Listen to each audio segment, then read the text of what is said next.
ఏందయ్యా, కాళేశ్వరంను సందర్శించాల్సింది కాంగ్రెస్ వారే అట. కృష్ణా జలాలపై తెలంగాణ హక్కులు కేంద్రానికి తాకట్టు. మాజీ మంత్రి కేటీఆర్ ధ్వజం. కాంగ్రెస్ ప్రభుత్వం కృష్ణా జలాలను కేఆర్ఎంబీకి అప్పజెప్పిందని బీఆర్ఎస్ కార్యనిర్వాహక అధ్యక్షుడు మాజీ మంత్రి కేటీఆర్ ధ్వజమెత్తిండట. ప్రభుత్వ వైఖరికి వ్యతిరేకంగా 13వ తేదీన చలో నల్గొండ కార్యక్రమాన్ని నిర్వహిస్తున్నామని, రేవంత్ రెడ్డి సర్కార్ నిర్ణయాలు ఎండగడతామని పేర్కొన్నారు. అసలు నీకు నీళ్ళు అంటే ఏంది? తాగే నీళ్ళు తప్ప నీకేమైనా తెలుసా? తాగే నీళ్ళు, కడుక్కునే నీళ్ళు తప్ప నీళ్ళు ఎక్కడి నుంచి వస్తాయి? కృష్ణా ఏంది, గోదావరి ఏంది, కేఆర్ఎంబీ ఏంది? అసలు కేటీఆర్ నీకేమైనా ఒక్క ముక్క తెలుసా? అసలు టీఆర్ఎస్ పార్టీలో హరీష్ రావు, కవిత, కేటీఆర్ తప్ప ఇక నాలుగో వేడ ఎవడు లేడా అండి మాట్లాడేటోడు? మాట్లాడేటోడే లేడా? ఇప్పుడు ఈ ఇప్పుడు మీ వర్షన్ మీరు చెప్పుకునేటప్పుడు, అట్లీస్ట్ మీ వర్షన్ మీరు చెప్పుకునేటప్పుడు మీరు మీకు అనుకూలంగానే చెప్పుకుంటారు. మీ చుట్టూ ఉన్న మనుషులు మీకు అనుకూలంగానే చెప్తారు. ఎందుకంటే మీది కూడా ఒక రాజకీయ పార్టీ కాబట్టి మీరు మీ ఉనికిని కాపాడుకోవడానికి ప్రయత్నం చేస్తారు. ఏ రాజకీయ పార్టీ అయినా అంతే చేస్తుంది.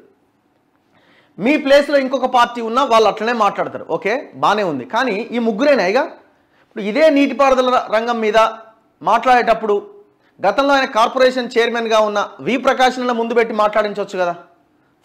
చెప్తున్నాను నేను, ఇప్పుడు మీ పార్టీలో ఉన్న, మీ పార్టీకి సానుభూతి పరులుగా ఉన్న రిటైర్డ్ ఇంజనీర్లు ఇంకెవరో లేరా? వాళ్ళతోనన్నా మాట్లాడించవచ్చు కదా. ప్రతి అంశం మీద వీళ్ళు ముగ్గురే అంటే మిగతా వాళ్ళంతా పనికిరాని వాళ్ళు అన్నట్టు. అసలు ఎందుకు ఉంటున్నారా ఆ పార్టీలో మీరు చేతగానప్పుడు? మీరు కనీసం మీ వాయిస్ని కూడా రేస్ చేయలేనప్పుడు ఎందుకు ఆ పార్టీలో మీరు ఉండడం? సత్యన శవంతో సమానం మీరంతా, అంతే కదా. మరి ఎందుకు? వై?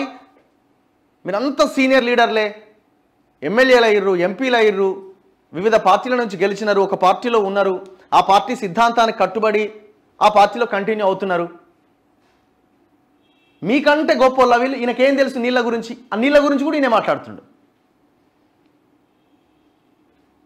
ఇదంతా ఈ ఉత్తర బ్యాచ్ ఉందిలే, కానీ వీళ్ళకి అసలే తెలియదు. ఇంకా మీరు ఏ ఇష్యూ తీసుకోండి వీళ్ళే తెర మీదకి వస్తారు. అయితే హరీష్, లేకపోతే కవిత, లేకపోతే కేటీఆర్. ఇక సంతోష్రావుకి ఎట్లాగా ఆయనకు మాట్లాడడం రాదు కాబట్టి ఆ క్యాండిడేట్ పక్కన ఉన్నాడు.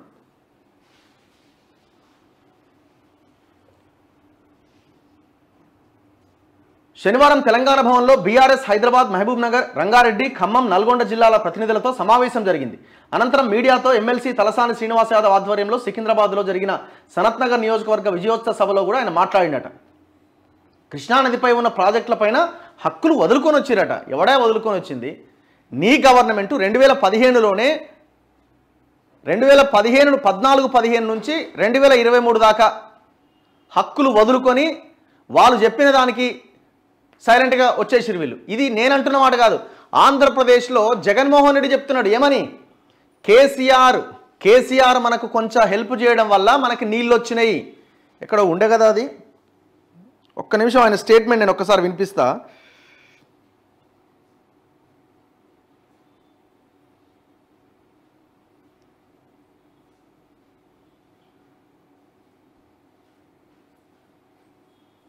ఇంకో తెలంగాణ నుంచి కిందికి వాళ్ళ నీళ్లు వదిలితే తప్ప నుంచి మనకు రాని పరిస్థితి అధ్యక్ష ఇవాళ. ఆ పరిస్థితి ఈ రోజు ఉంది కాబట్టి కేసీఆర్ గారు ఒక అడుగు ముందుకు వేసి మెగ్నానిమిటీ చూపించాడు. మనకు సంబంధించిన 8 జిల్లాల అధ్యక్ష, రాయలసీమకు సంబంధించిన 4 జిల్లాలు, ప్రకాశం, నెల్లూరు 6 జిల్లాలు, Guntur, Krishna up to west Godavari, Krishna ఆయకట్టుకు సంబంధించి మొత్తం ఆయకట్టే ప్రశ్నార్థకమయ్యే పరిస్థితులు ఉంటాయని చెప్పి ఆయన ఒక అడుగు ముందుకు వేసి, మనం వెళ్ళి అడిగిన వెంటనే ఒక అడుగు ముందుకు వేసి తన రాష్ట్రం నుంచి, తన బౌండరీ నుంచి నీళ్లు తీసుకునేదానికి ఒప్పుకున్నారు. తన రాష్ట్రం నుంచి, తన బౌండరీ నుంచి నీళ్లు తీసుకునేదానికి ఒప్పుకున్నారు. సిగ్గుందా? ఏ ముఖం పెట్టుకొని ఇంకా ఈ ప్రెస్ మీట్లు, ఈ కథ, ఈ వ్యవహారం పరిస్థితి ఈ రోజు ఉంది. వినండి ఒకసారి.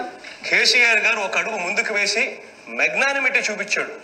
మనకు సంబంధించిన 8 జిల్లాల అధ్యక్ష, రాయలసీమకు సంబంధించిన 4 జిల్లాలు, ప్రకాశం, నెల్లూరు 6 జిల్లాలు, Guntur, Krishna up to west Godavari, Krishna ఆయకట్టుకు సంబంధించి మొత్తం ఆయకట్టే ప్రశ్నార్థకమయ్యే పరిస్థితులు ఉంటాయని చెప్పి ఆయన ఒక అడుగు ముందుకు వేసి, మనం వెళ్ళి అడిగిన వెంటనే ఒక అడుగు ముందుకు వేసి తన రాష్ట్రం నుంచి, తన బౌండరీ నుంచి నీళ్లు తీసుకునేదానికి ఒప్పుకున్నారు. తన రాష్ట్రం నుంచి, తన బౌండరీ నుంచి నీళ్లు తీసుకునేదానికి ఒప్పుకున్నారు. ఎడ ముఖం పెట్టుకుంటారు ఇంకా మీ ముఖాలు. ఎక్కడ ముఖం పెట్టుకుంటారు? అంటే అక్కడ కృష్ణా ఆయకట్టు ప్రశ్నార్థకమవుతుందని చెప్పి ఈయన మనసు కరిగిపోయి, ఈయన గుండె వలిగిపోయి వాళ్ళకి నీళ్ళు ఇస్తాను ఒప్పుకున్నాడు. ఇక్కడ తెలంగాణలో ఉన్న కృష్ణా ఆయకట్టును మాత్రం గాలికి వదిలేసిండు. మరి ఎందుకైనా ఈ పార్టీడా? పోయి ఆన్నే పెట్టుకో ఆ పార్టీని. మీరు చూడండి, కృష్ణా ఈ ప్రాజెక్టుల విషయంలో టోటల్గా మొత్తం దక్షిణ తెలంగాణను మొత్తం ఎడారి చేసి పడేసిండు. ఒక్క ప్రాజెక్ట్ అన్న కట్టిండా? ఒక్కటి 1,00,000 కోట్లతో కాళేశ్వరం ఇక్కడ 1,00,000 కోట్లు తగిలేసిండు. ఒక్క ప్రాజెక్ట్ అన్న కట్టిండా? 20,000 కోట్ల పైన ఖర్చు పెడితే ఇంతవరకు సరైన పనులే కాలే. పాలమూరు రంగారెడ్డి ఎక్కడ ఖర్చు పెట్టిండు? కేటాయింపులు తప్ప. గత ప్రభుత్వాలు గతంలో 2014కి ముందున్న గవర్నమెంట్స్ 80% కంప్లీట్ చేసిన ప్రాజెక్టులను కూడా గాలికి వదిలేసిండు కదా. ఈయన స్టార్ట్ చేసిండు పాలమూరు రంగారెడ్డి. గతంలో స్టార్ట్ చేసింది ఈయన కంటిన్యూ చేసి కంప్లీట్ చేయాలి కదా. 7 దాన్నే ఉంది. డిండి లిఫ్ట్ అన్నాడు, 7 దాన్నే ఉంది. SLBC అక్కడే ఉంది, మిగతా అన్నీ అక్కడనే ఉన్నాయి. ఇంక నిర్వాహకం అండర్ గ్రౌండ్లో బ్లాస్టింగ్ చేసి కల్వకుర్తిని పంప్ హౌజ్లను ముంచేసిండు. ఇంకా ఈ దుర్మార్గుడు. అసలు నీకు తెలుసా? ఈ చరిత్ర అంతా తెలుసా నీకు? కల్వకుర్తి ఏంది, నీకు పాలమూరు రంగారెడ్డి ఏంది? నీకు అక్షరం ముక్క రాదు. నువ్వు నీళ్ళ గురించి మాట్లాడి చలో నల్గొండ అంటున్నావు. ఇవి జగన్మోహన్ రెడ్డి చెప్పిన దానికి ఆన్సర్ చెప్పు.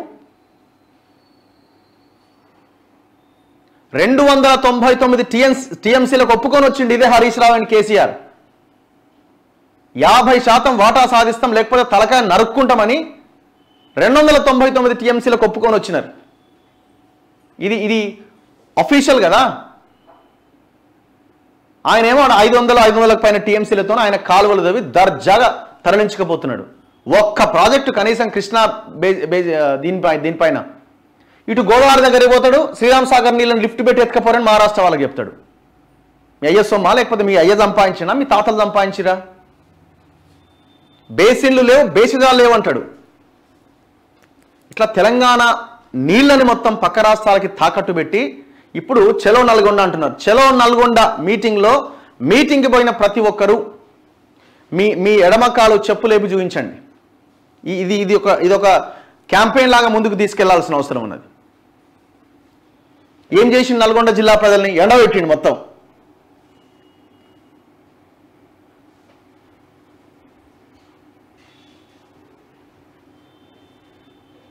ఏందట? ప్రపంచంలోనే అతిపెద్ద ఎత్తిపోతల గొప్పతనం గురించి తెలుసుకోవాలి అనుకుంటే కాంగ్రెస్ ప్రజాప్రతినిధులు వెళ్ళొచ్చు. చూడాల్సింది వాళ్లే, మేం కాదు. మేడిగడ్డ కట్టిందే కేసీఆర్. ఆ ప్రాజెక్టులో ఎన్ని బ్యారేజీలు ఉన్నాయి, ఎన్ని కాలువలు ఉన్నాయి, ఎన్ని పంప్ హౌజులు ఉన్నాయి అనే అంశాలను వారు చూసి నేర్చుకోవచ్చు. ప్రాజెక్టు నీటితో పండించిన పంటలతోనే దేశానికి తెలంగాణ ధాన్యాగారంగా నిలుస్తున్నదట. ప్రాజెక్టు ఒక్క మేడిగడ్డ బ్యారేజ్ మాత్రమే కుంగింది. దాన్ని భూతద్దంలో చూపిస్తున్నారు. మేడిగడ్డ వద్ద జరిగిన ఇబ్బందిని పట్టుకొని ప్రాజెక్టు పూర్తిగా విఫలమైందని అపవాదేస్తున్నారు. ఎక్కడైనా తప్పులు జరిగితే బయట పెట్టాలని, ఏ విచారణకైనా సిద్ధమని గతంలోనే చెప్పాం. IAS అధికారులపైన ఆరోపణలు వస్తే చర్యలు తీసుకోవచ్చు. రాష్ట్రాన్ని నడుపుతున్న వ్యక్తి ఓటుకు నోటు కేసులో అడ్డంగా దొరికిండు. ఆయనకు క్రిమినల్ ఆలోచనలు తప్ప ఇంకొకటి లేవు. అధికారం ఆయన చేతిలో ఉంది. ఎవరిపైనా నిరభ్యంతరంగా చర్యలు తీసుకోవచ్చు. ఎవరైనా మా పార్టీ నుంచి వెళ్ళిపోతామంటే మేము చేసేదేం లేదు. ఒక్కరో ఇద్దరో పార్టీ మారితే వచ్చే నష్టమేం లేదు. సిగ్గు లేదు నువ్వు కాళేశ్వరం గురించి మాట్లాడుతున్నావు. అన్ని పచ్చాబద్దాలు. ఒక్కటే కుంగిందట. ఎంతరా బాబు? దాని ఖర్చు ఎంత, దాని కథ ఎంత, దాని వ్యవహారం ఎంత? ఒక్కటి గుంగితే దాన్ని పెద్ద ఇష్యూ చేస్తున్నాడు. ఏంది రాదు? ఏమన్నా ఈ బొమ్మరిల్లు అనుకుంటున్నావా? లేకపోతే మీ మీ మీ కొడుకో మీ బిడ్డో చేసే ఏదన్నా బొమ్మ అనుకుంటున్నావా? అది